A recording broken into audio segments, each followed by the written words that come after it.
everybody. Hey, everybody. Okay, so welcome to my celebration of the 40th release of one of the best, most fantastic of all Captain Beefheart's albums, Doc at the Radar Station.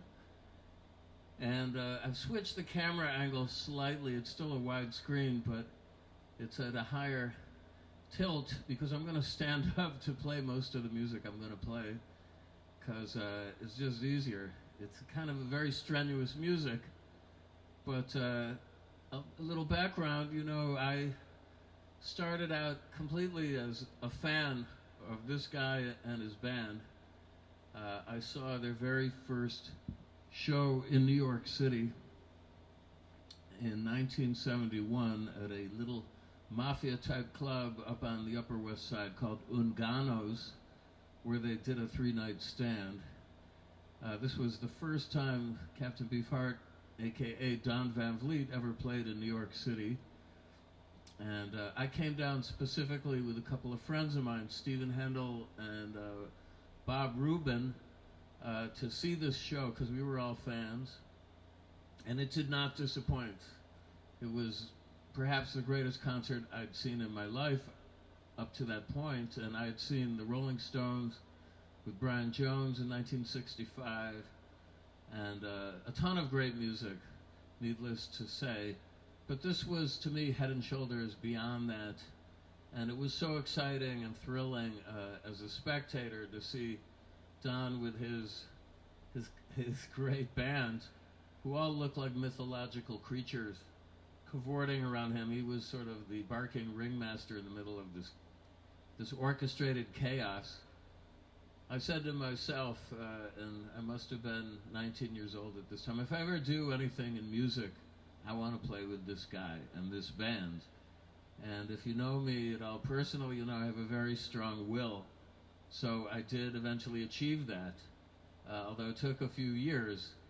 So anyway, I'm going to just ramble through this. It's going to be a 3-parter, and forgive me if there's some repetition with the Beefheart tribute I did some months ago, but you know, a lot of you guys didn't see it, or if you did, it bears repeating always, and I have a whole bunch of stories and stuff to lay on you. But anyway, I'm going to start with my Chinese national steel guitar. I hope you can see this in the frame. This I'm sitting down for because I don't have a strap for it.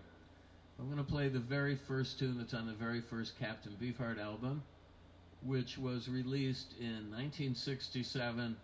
Shortly thereafter, Sgt. Pepper, and in fact, the original sleeve has a picture of one of the friends of Beefheart holding up the Sgt. Pepper album cover. So you know that they whipped it together as far as the packaging pretty fast and shoved it out there maybe to capitalize on the psychedelic summer of '67. But it's a great tune, and it's called Sure Enough and Yes I Do.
actually arranged and played by a very young Ry Cooder. I think he was all but 17 years old. And it's a great riff. It's really that rollin' and tumblin' riff that many blues artists have recorded over the years. Especially, there's a great version with Muddy Waters, Little Walter, and babyface Leroy Pearson. Maybe that was an inspiration, I don't know. But it bears the indelible stamp of Don Van Vliet's werewolf voice, somewhat Howlin' Wolf influenced, although he would deny it over the years, but definitely an influence, as well as his own peculiar strand of tonality.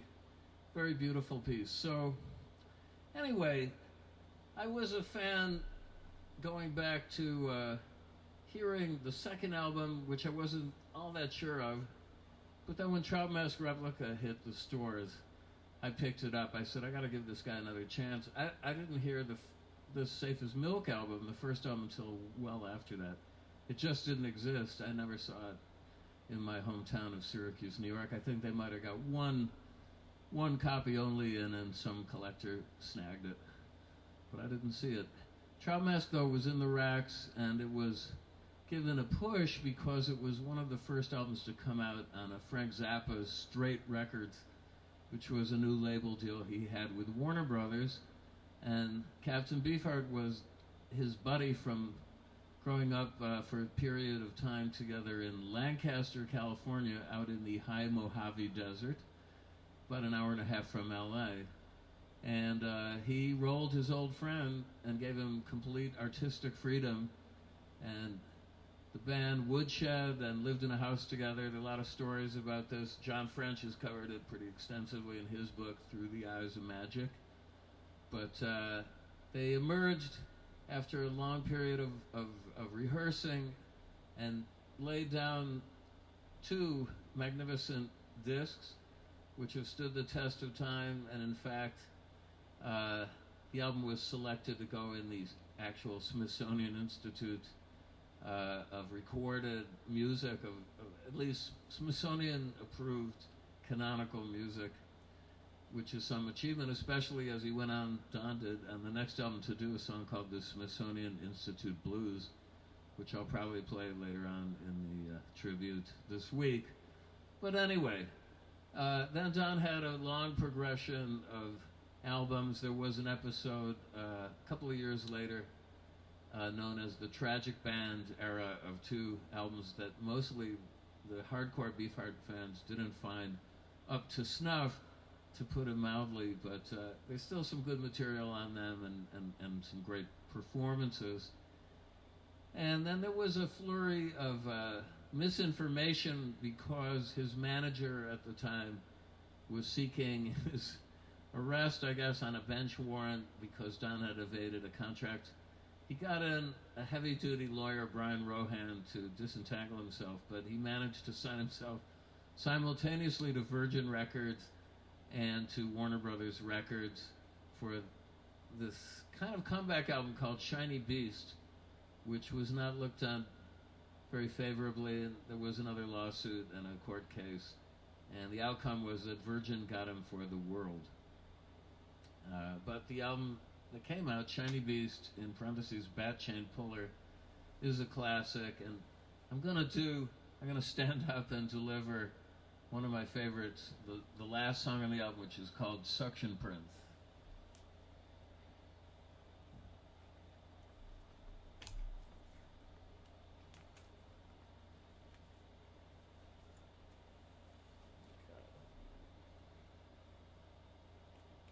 I saw this band do this at Town Hall. It was at that point known as Pompadour Swamp. Suction Prince came later, but it was essentially the same instrumental, and a good one it is. Okay. So let's let it rip here.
production prints, at least one of the guitar parts, actually several guitar parts folded into one another, arranged by me. I did that on the Fast and Bulbous first album that we put out that was called Porkchop Blue, Around the Rhine. Me and Philip Johnston and a bunch of great downtown musicians, jazz players, all instrumental, no vocals. And I redid that song with a project called The World of Captain Beefheart, which came out about a year and a half ago on Knitting Factory, and that featured great Nona Hendrix on vocals, Nona Hendrix from La Belle, and her own solo albums and material. She has a long, illustrious career, and she's a huge Captain Beefheart fan. And she did a magnificent job reinterpreting mostly the more R&B numbers in the Beefheart songbook, but we tackled stuff from Trout Mask and Lick My Decals Off Baby as well. And she did an amazing job. So check that record out.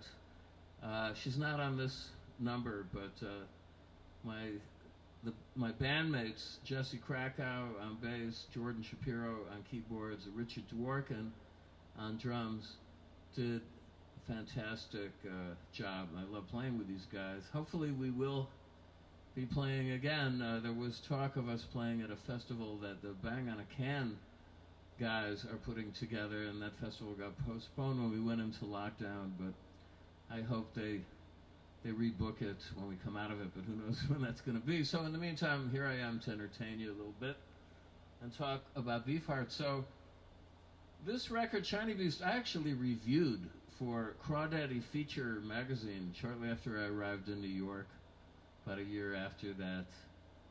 I got a copy from Gary Kenton, who was my friend. He was a publicist at Warner Brothers. He used to be at Epic.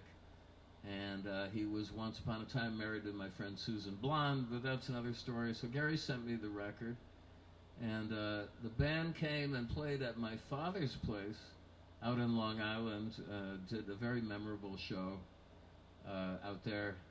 And this is where I reconnected with Don. It's a long story about me and Don, but you know, I met him when he came up to Yale.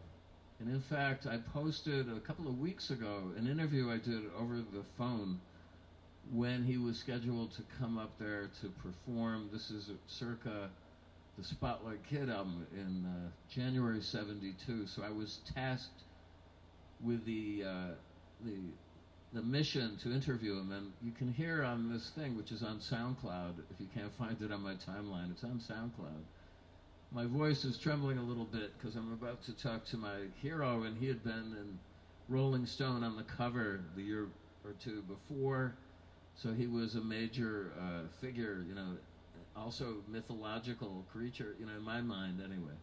But he was totally warm, I would say avuncular even. He made me feel at home, and he was like, "Hello, Gary." I can't really do his voice, but this low rumble came over the phone, and we talked about this and that for about an hour. Then I met him a day or so later. He came up with a group to play at Woolsey Hall at Yale. It wasn't the best concert I'd seen. They didn't do a sound check, which was probably a good idea had they been able to have time to do it. But anyway, we became friends, and he gave me his phone number from that meeting, and I started to ring him up. And then years later, I got this gig at CBS Records Creative Services Department, writing advertising for all sorts of people. But meanwhile, I was really concentrating on the Beefheart connection, and I was talking to Don on CBS's Dime on their Watts line every day for at least 45 minutes to an hour. So I put in a lot of flying time there, and secretly then I'm studying the guitar parts, but he didn't even know I played, because I am a bit shy, believe it or not, still, and I didn't think I was good enough. But I waited for my opportunity, which I got a couple years later.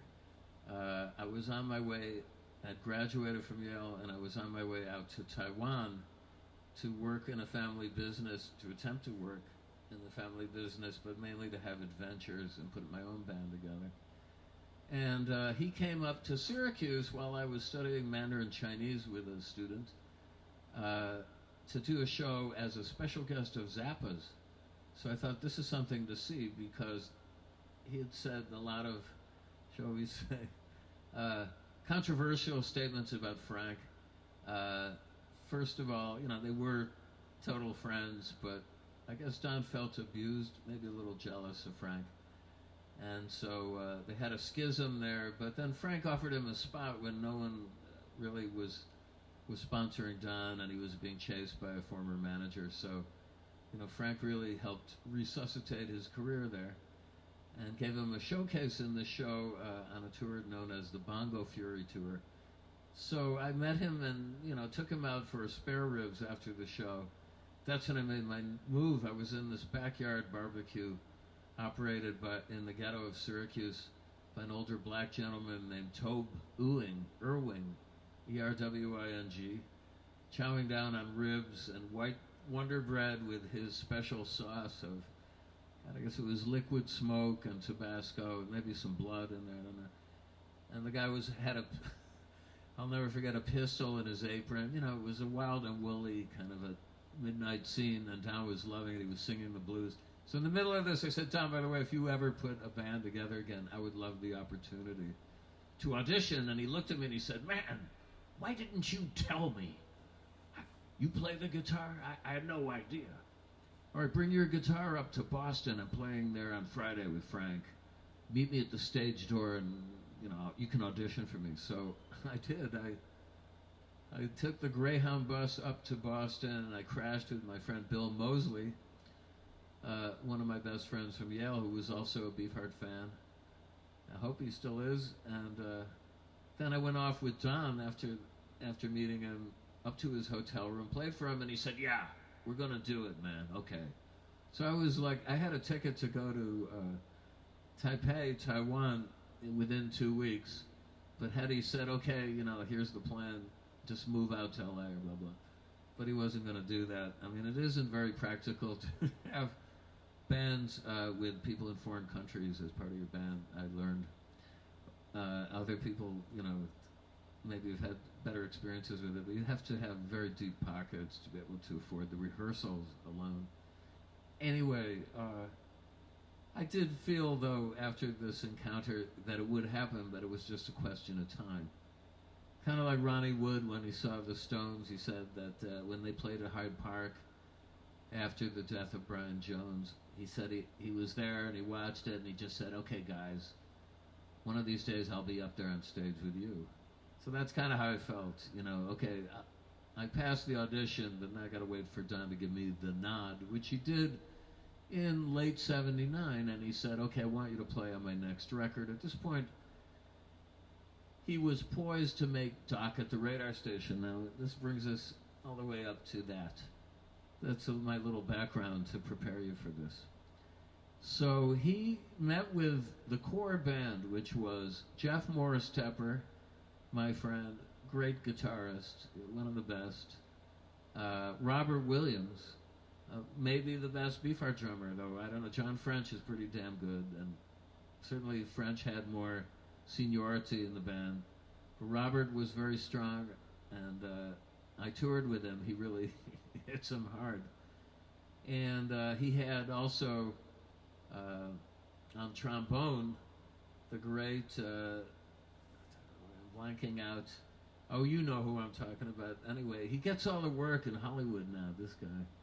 Orchestrating, copying out orchestrations for every movie to emerge from major studios. Bruce Fowler. Okay, Bruce had a band with Tom Fowler, his brother, and the both of them played with the Mothers, and I'd seen him with the Mothers. So Bruce Fowler was then in the Beefheart band. He was also on, well, I mean, he was kind of a guest on this album, but he was in the touring band on the album before Shiny Beast Bat Chain Puller. And John French was more or less moved over to second guitar, or first guitar, but the other guitar, because Don liked to usually work with two guitar players. And French does a yeoman service on this record and also on the Bat Chain Puller album, which finally did come out after Don died, on Gail Zappa's label when she was the custodian, before she'd passed away, of Don's work. And John French can really play the guitar, and on top of it, he's an amazing drummer, one of the best in the world. So it was a formidable lineup. Don called me and he said, I want you to guest on this album, man. I'm going to send you a piece of music. And it was actually French playing Flavor Bud Living, a piece from Bat Chain Puller, but done very, let us say, in a bit of a lugubrious style, very slow and reverential. And Don said, no, I want you to use my exploding note theory on this. And that is what I did. I actually went out to the desert, to Lancaster, with my then wife Ling, to meet Don, and he gave me hands-on instruction on how to modify this piece, which I had pretty well drilled. Now you should know, he had very specific ideas for how guitars should be played in his bands. He insisted on us using the heaviest gauge strings on our guitars, from 013 on the E down to 065 on the low E, with a round wound G string of like, I think 23. I don't know, I have my notes on it, but they're like piano wire, you know, and he would say famously, guitar is merely a stand-up piano. And in truth, a lot of the pieces, that one possibly, a lot of his pieces, the most knotty and thorny of his pieces were composed on the piano. He was a great composer, but let's say he wasn't able to achieve repeatable effects on the keyboard. He was not trained, in other words. So he could improvise, he could get on instruments and really get some music out of them, and then he would tape himself and then hand you the tape and say, learn that. So that he did that with me on a few things on the next album, and that was quite a task. But it's an interesting way to make music, because it's like taking a deck of cards, throwing it up in the air, and taking a snapshot of the cards as they fall down, and then like, okay, draw this picture. You know, you can maybe think about it that way. But it's sort of a brilliant methodology if you have people who are malleable enough and willing enough to then go out and copy that waveform, which is essentially what you had to do, with all of the tics of Don included, the way he breathed, the little micro, possibly mistakes, although he would never admit that there were any mistakes. In that way, he was of the Allen Ginsberg first thought, best thought school. So anyway, all that is to say, I'm running out of time here, and I do want to make some thanks, and then I'll play one more, and then we'll continue on Thursday, and I'll further elaborate the saga of Doc at the radar station. Okay, Jonathan Luftig, who's got also a similar significant other to my former paramour, Ling. Jonathan Luftig, thank you very much. I'm going to play for their, I guess it's a wedding anniversary, or maybe it's some anniversary on 9/11. Is that going to be here too, live? I don't know, I have to check the dates. Bill Moseley, there you go. Okay, Bill Moseley recently patronized my $20 sale of a great track, an arrangement on acoustic guitar of the Rolling Stones' She's a Rainbow, and it be available still. If one is interested, you know, shoot me some dough, at least $20. Specify that's what you want and what size and the whole thing. No, and I'll send you a wave file of that. John Go did a similar gesture. He's a great person. He's a Chinese American born in New York, and he lives in this building, and he is a music lover par excellence, and my friend. Thanks, John.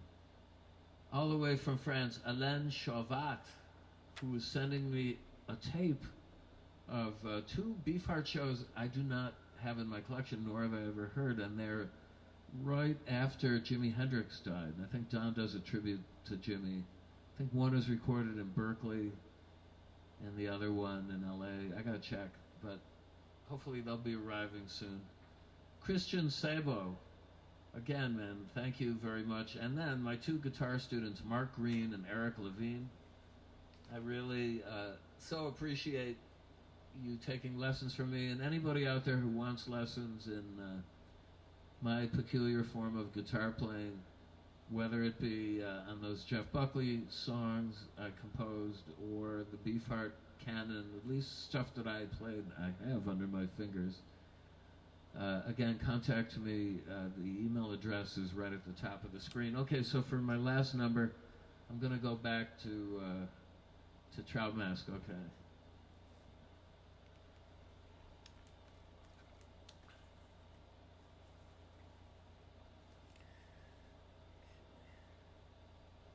And this is When Big Jones Sets Up.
Says it's 3:30, and I got so much more to play and to tell you about vis-a-vis Don Van Vliet and the amazing adventures of Captain Beefheart. So tune in again on Thursday, where I'll spill the beans. And until that time, love to you all. Stay safe. I'll see you on Thursday.